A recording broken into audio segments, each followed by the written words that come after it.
Hi guys, welcome to I dream. నేను మీ Chanakya. So power of compound interest. అసలు ఈ కాంపౌండ్ ఇంట్రెస్ట్ అంటే ఏంటో తెలుసా? అసలు కాంపౌండ్ ఇంట్రెస్ట్ అంటే ఏంటి? ఇది లాంగ్ టర్మ్ సేవింగ్స్లో ఎంతవరకు ఉపయోగపడుతుంది? లాంగ్ టర్మ్ సేవింగ్స్ మనం చేసేటప్పుడు ఈ పవర్ ఆఫ్ కాంపౌండింగ్ యొక్క పవర్ ఎలా ఉంటుంది? దీని గురించి కూడా మాట్లాడేసుకుందాం. మరి దీని గురించి మాట్లాడడానికి ఇప్పుడు మనతో పాటు ఫైనాన్షియల్ ప్లానర్ సుభాష్ బాబు గారు కూడా మనతో పాటు ఉన్నారు. మరి ఆయన్ని అడిగి తెలుసుకుందాం కాంపౌండ్ ఇంట్రెస్ట్ యొక్క పవర్ ఏంటి అనేది. Hi sir. హాయ్ అండి. సార్, అసలు కాంపౌండ్ ఇంట్రెస్ట్ అంటే ఏంటి సార్? దాని పవర్ ఏంటి అసలు? పవర్ ఆఫ్ కాంపౌండ్ ఇంట్రెస్ట్ అనేది చాలా ఇంట్రెస్టింగ్ టాపిక్. అది ఈ మధ్య చాలా పాపులర్గా మనం సొసైటీలో వింటున్నాం పవర్ ఆఫ్ కాంపౌండింగ్ అని. మన చిన్నప్పుడు అరిథమెటిక్ లెక్కలో ఉండేది సింపుల్ ఇంట్రెస్ట్, కాంపౌండ్ ఇంట్రెస్ట్ మనం లెక్కలు వేసేవాళ్ళం మ్యాథమెటిక్స్లో చిన్నప్పుడు. అది ఆ విషయం పక్కన పెడితే చిన్న స్టోరీ చెప్తే ఇంకొంచెం క్లారిటీ వస్తుంది కాంపౌండింగ్ గురించి. అఫ్కోర్స్ ఒక పాతకాలం రోజుల్లో ఒక రాజు invited poor man to his court. అతను సభకి పిలిచి ఏదో ఆ పెద్ద ఆయన అతనికి హెల్ప్ చేసాడు రాజుకి అని చెప్పి ఈ wanted to gift him. Okay, మీరు కోరుకుంది ఇస్తాను, తీసుకోండి, అడగండి అంటే ఆ పెద్ద అతను నాకేం అక్కలేదు సార్, నాకు ఒక చెస్ బోర్డ్ తెప్పించండి, చెస్ బోర్డులో ఫస్ట్ గడిలో ₹1 పెట్టండి, సెకండ్ గడిలో ₹2 పెట్టండి, ఆ మూడో గడిలో 4 పెట్టండి, అంటే డబుల్ అవుతూ వెళ్తున్నమాట. ఫోర్త్ గడిలో 6 పెట్టండి, అంటే 1, 2, 4, 8 అలా 16, 32, 64 వెళ్తూ ఉంటుంది. ఆ మొత్తం డబ్బు ఇచ్చేస్తే నాకు వెళ్ళిపోతాను నేను మా ఊరికని. రాజుకు చాలా నవ్వు వచ్చింది, ఇదే నేను ఇంత ఓపెన్ ఆఫర్ ఇస్తే ఇతను పెద్ద సరిగా తీసుకోలేదు అని చెప్పి ఆయనకు కావాల్సిన ఇచ్చేసి అని చెప్పి ఆయన వెళ్ళిపోయాడు రాజు. మంత్రులు అంతా కూర్చొని they started doing the placement of the rupee coins. అంటే ఆ రోజు కాయిన్ కాకపోతే కాసులు వేస్తారు కదా, కాసులు వేస్తూ వెళ్ళారు. సగం దాకా వచ్చేప్పుడు వాళ్ళ భండారంతా ఖాళీ అయిపోయింది. ఓకే, ఎందుకంటే 32nd డబ్బా బాక్స్ దగ్గరికి వచ్చేప్పటికీ ఆ number is about 14 digit number. Okay, 64 దాకా వెళ్ళేప్పటికి 28 డిజిట్ నెంబర్ అయిపోయింది. సో అప్పుడు అది నథింగ్ పవర్ ఆఫ్, అంటే ఇంత సింపుల్ చెస్ బోర్డ్లో ఇంత మనం ఊహించలేని మ్యాజిక్ దాంట్లో ఉంది. ఇది సింపుల్ పవర్ ఆఫ్ కాంపౌండింగ్. ఇప్పుడు మన లైఫ్లో పవర్ ఆఫ్ కాంపౌండింగ్ అనేది మనం సేవింగ్ కానీ ఇన్వెస్ట్మెంట్ కానీ చేస్తూ వెళ్తే మనకి వచ్చే ఇంట్రెస్ట్ 6%, 7%, 10% ఉంటూ ఉంటుంది. అది ఆ ఇంట్రెస్ట్ మీద ఇంట్రెస్టే యాక్చువల్లీ ఏంటో చేసే మ్యాజిక్ అది. అంటే ₹100 పెడితే 10% ఇంట్రెస్ట్ నెక్స్ట్ ₹110 అవుతుంది. దాని మీద 10% అది ఇంకో ₹11 ఇంట్రెస్ట్ వస్తుంది. 110 + 11 121 అవుతుంది 2 ఏళ్లలో. అది కాంపౌండ్ ఇంట్రెస్ట్ బేసిక్ థియరీ ఇది. ఓకే, ఇన్వెస్ట్మెంట్కి వచ్చేప్పటికి 25,000 సింపుల్గా మనం ఇన్వెస్ట్ చేస్తాం అనుకుందాం, మనం పర్ మంత్ ఎస్ఐపీలో చేస్తాం అనుకుందాం.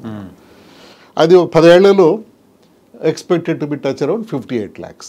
ఓకే, అది సింపుల్ 10 yearsలో 10 ఏళ్లలో 12% రిటర్న్ మనం వచ్చేలా పెట్టుకుంటే ఎక్కడైనా ఇన్వెస్ట్మెంట్లో 58 లక్షలు వస్తుంది. అది ఇంకొక 5 ఏళ్ళు 15 ఏళ్ళు పెడితే ఎంత రావచ్చు అని అనుకుంటున్నారు మీరు? ఎంత సార్? 58 లక్షలు 10 ఏళ్ళలో మనం ఎక్స్పెక్ట్ చేయొచ్చు. ఇంకొక 5 ఏళ్ళు పొడిగిస్తే 15 ఏళ్ళు పెడితే ఎంత రావచ్చు? 87. ఎందుకంటే మీ లాజిక్ అంటే 50% కాబట్టి 50% ఎంత మనకు 27. Surprise, it will be 126 lakhs. 87 కాస్త 126 అయిపోతుంది అది. సో అదే కదా ఇంకొక 5 ఏళ్ళు పెడితే 20 ఏళ్ళు దాకా పెడితే అది ఎంత అవుతుందో ఎక్స్పెక్ట్ చేస్తే అది ఇలాగే మీకు షాకింగ్గా ఉంటుంది వినడానికి. It may be around 250 lakhs అయిపోతుంది. 250 lakhs అంటే 2,50,00,000 lakhs అవుతుంది. దాన్ని డబల్ చేసిన ఇప్పుడు 58 lakhsని డబల్ చేస్తే మనకి ఎంత వస్తుంది? 1,16 lakhs మాత్రమే. కానీ అది కాంపౌండ్ ఇంట్రెస్ట్తో it will come nearly 2.5 crore. Correct. So ఈ మన పవర్ ఆఫ్ కాంపౌండింగ్ మనం నార్మల్గా మనం దాన్ని ఇగ్నోర్ చేసి మర్చిపోయి అవగాహన లేక తెలియకుండా మనం చాలా మిస్ అవుతున్నాం లైఫ్లో ఇన్వెస్ట్మెంట్ పరంగా. దీని రివర్స్ ఏమిటంటే క్రెడిట్ కార్డ్స్ వాటిలో కూడా మనం ఈ కాంపౌండ్ ఇంట్రెస్ట్ చాలా సీరియస్గా హర్ట్ చేస్తుంది మనని. ఓకే, ఎందుకంటే మనం క్రెడిట్ కార్డులో ఫస్ట్ మనం డబ్బు డ్రా చేస్తాం, తర్వాత వాళ్ళు పే చేయాలి క్రెడిట్ కార్డ్ కంపెనీకి. మనం టైంకి పే చేయకపోతే వాళ్ళు మన మీద వేసే penal interest is again compound interest. అది దాదాపు 24%, 36% వాళ్ళు వేస్తాను చెప్తారు, ముందే చెప్తారు మనకి. వాళ్ళ టర్మ్స్ అండ్ కండిషన్స్ ఉంటాయి. చాలా సివియర్గా ఇంపాక్ట్ చేస్తుంది అన్నది. అలా హౌసింగ్ లోన్స్ కూడా మనకి మనం తీసుకునేప్పుడు 9-10% ఉంటుంది. టైం కానీ ఈమె కట్టలేకపోతే కానీ మిస్ అయినా కూడా మనం హౌసింగ్ లోన్ అయితే కడతాం అనుకోండి మనం. సో బయట ప్రోడక్ట్స్ కొంటాం మనం, కన్జ్యూమర్ ప్రొడక్ట్స్ కొంటాం, వాటిలో కాంపౌండ్ ఇంట్రెస్ట్ అన్నీ పడుతూ ఉంటుంది మనకి. ఇన్ఫాక్ట్ ప్రతి ఇంట్రెస్ట్ మన లైఫ్లో ఇప్పుడు మనం ఎర్న్ చేసే కానీ కట్టే కానీ కాంపౌండ్ ఇంట్రెస్టే. ఓకే, అది మనం గుర్తుపెట్టుకోవాలి. ఇప్పుడు మనం దాన్ని జాగ్రత్త వాడుకుంటే దానికి చాలా బెనిఫిట్స్ ఉన్నాయి. జాగ్రత్తగా వాడుకోలేకపోతే ఇలాంటి ఇబ్బందులు పడతావచ్చు మనం. ఓకే, అది పవర్ ఆఫ్ కాంపౌండింగ్ అండి. అది కూడా ఏంటంటే ఈ కాంపౌండ్ ఇంట్రెస్ట్ అనేది మనము తక్కువ స్పాన్ పెట్టే ఇన్వెస్ట్మెంట్స్ మీద వస్తుందా, లేకపోతే ఏ ఇన్వెస్ట్మెంట్ మీద వస్తుందా, ఓన్లీ లాంగ్ టర్మ్ ఇన్వెస్ట్మెంట్స్ మీదే వస్తుందా?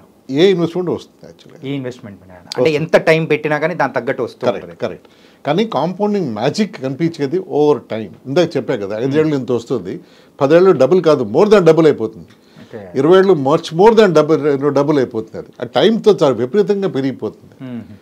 అంటే ఈ కాంపౌండ్ ఇంట్రెస్ట్ అనేది మనకు మెయిన్గా అబ్జర్వ్ చేసుకుంటే ఎక్కువగా లాంగ్ టర్మ్ ఇన్వెస్ట్మెంట్స్ ఎవరైతే చేస్తారో సో వాళ్ళకు మాత్రం బాగా ఉపయోగపడేలా ఉంది. కరెక్ట్ మీరు చెప్పింది. మన గోల్ బట్టి మనం డిసైడ్ చేయాలి ఎంత మనం ఇన్వెస్ట్ చేయాలి, ఎన్ని ఏళ్ళు చేయాలి అని. అప్పుడు మన కాంపౌండ్ ఇంట్రెస్ట్ మీద వరి అవ్వకూడదు. అప్పుడు మనం ఈ కాంపౌండ్ ఇంట్రెస్ట్ కాన్సెప్ట్ అర్థమైపోయింది మనకి. దాన్ని ఎలా వాడుకోవాలి అనేది మనం నెక్స్ట్ అప్రోచ్ ఫైనాన్షియల్ ప్లానింగ్లో. అది అందరికీ ఒకేలా అప్లై అవుతుంది.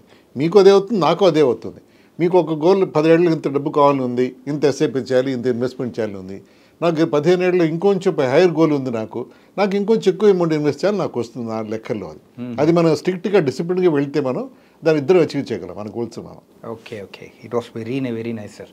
అసలు కాంపౌండ్ ఇంట్రెస్ట్ అంటే వింటూ ఉంటాం, కాకపోతే దాని యొక్క పవర్ ఏంటి అనేది కూడా మీరు చాలా చక్కగా వివరించారు. Thank you. కానీ ఎక్కువగా అయితే లాంగ్ టర్మ్ ఇన్వెస్ట్మెంట్స్ మీద అయితే ఖచ్చితంగా ఇదైతే ప్రభావం మాత్రం ఎక్కువగా ఉంటుంది. కరెక్ట్.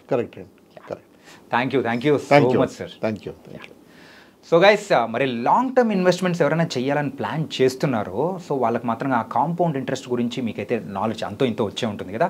సో మరో టాపిక్తో మళ్ళీ కలుద్దాం. అంతవరకు take care. This is your Chanakya. See you.